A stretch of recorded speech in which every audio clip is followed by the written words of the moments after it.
especially in a time where I feel we're kind of at risk of losing our communities because of 100%. social media, the perception of men and women where they not only just land in the household, but in the community. So I think that's very important to kind of have an initiative that really pours back into what community is supposed to be for us. Yeah, man, like America is a very individualistic society. Yes. And when you compare it to, back home in Africa and Nigeria, where we come from, that's the most stark difference for me. A lot of people are having diaspora wars, but if you just look at the foundation, like one country is more founded on individualism and one country is more founded on community and family, and that manifests itself in so many ways.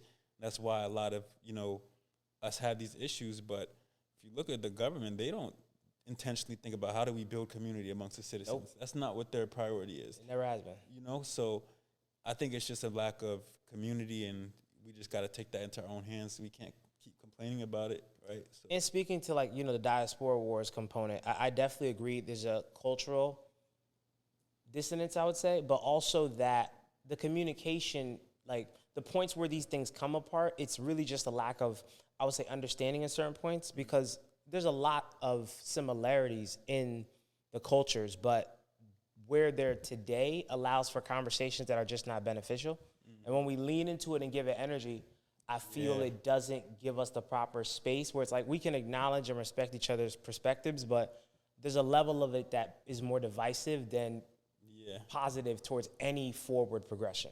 Yeah, I feel like it's the type of topic where everyone needs to approach it knowing that, number one, this thing is way too big for any of us to fully understand all of its nuances.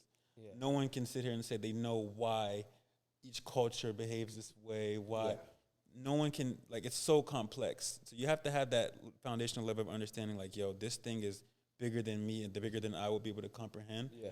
But, I think a lot of it is just us not understanding how much we actually influence each other. Yes, absolutely. Black culture has influenced African culture a lot. A lot. Fela was influenced by the civil rights movement. I watched a documentary literally about that, and I was like, if people knew where it's like, I know we like to say everything was created in Africa, but I think that's a simplification of the Black American contribution to culture.